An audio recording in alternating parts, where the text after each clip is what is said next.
Hello everyone, this is Unofficial Sando. Today I'm going to expand the problem longest increasing subsequence. As always, if you like my videos, please support me by subscribing my channel. Also, you can find the total video list in video below to help you prepare for the interview. Let's look at the problems. It gives us an integer array. Ask us to return the length of the longest strict increase subsequence. And also this is a subsequence, it's not a subarray. So let's look at the example. First example is given an unsorted array. So the correct answer is 4. One of the longest increase is 2, 3, 7, 1, or 1. And for the second examples, it also output the length of 4. So one of qualified subsequence 0, 1, and the 2, 3. For the sixth example, because all the elements are 7, so the correct answer is 1.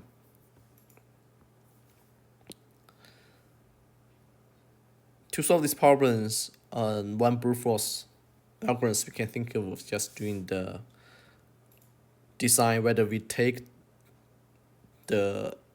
each elements or not take to formulate the subsequence.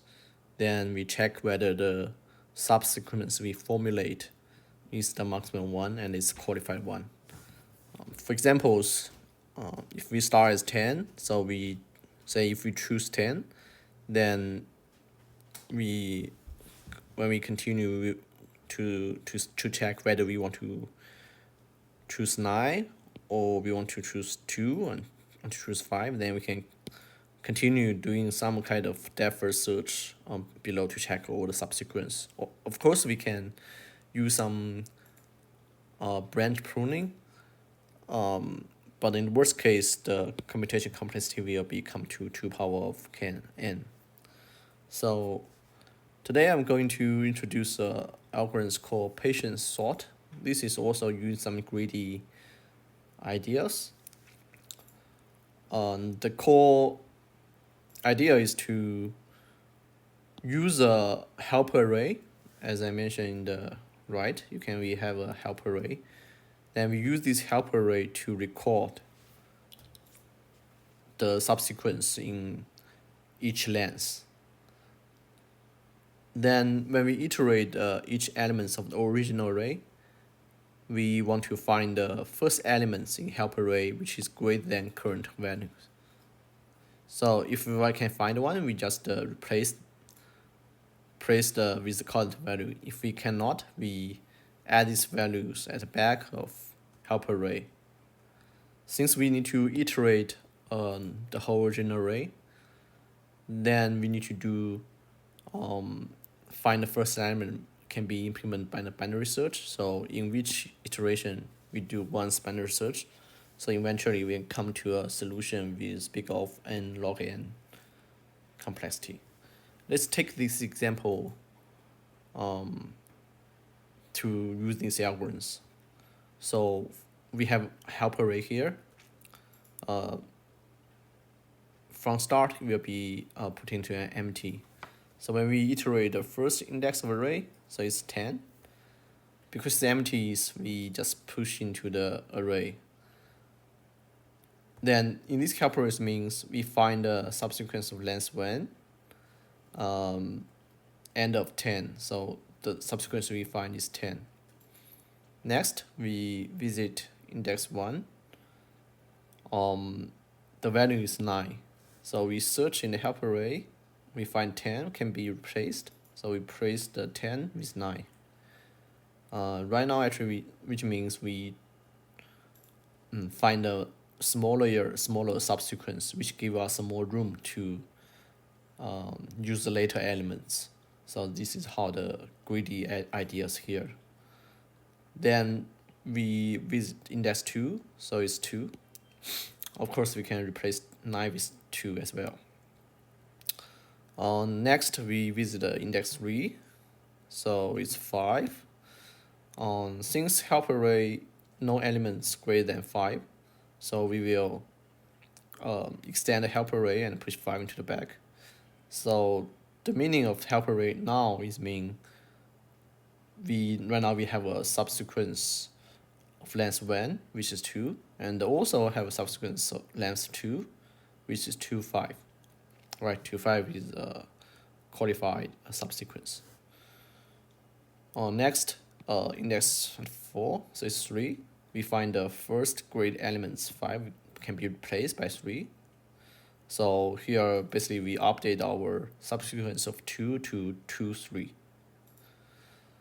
Next, with index 5,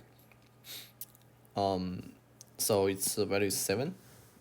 We cannot find any elements, so we add this into the help array. Eventually, we come to 101. Of course, nothing can be replaced. And we put a 101 into the help array.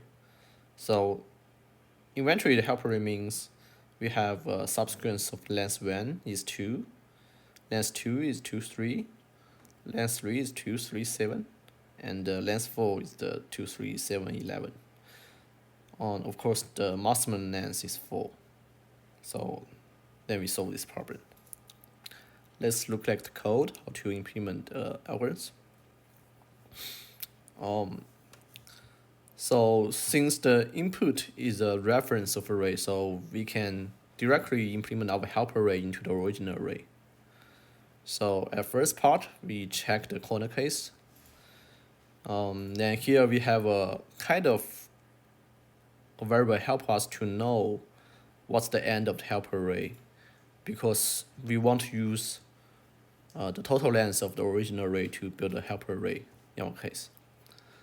So next we iterate the whole original array. Then we are trying to find the first elements, which is greater than our current value in the help array.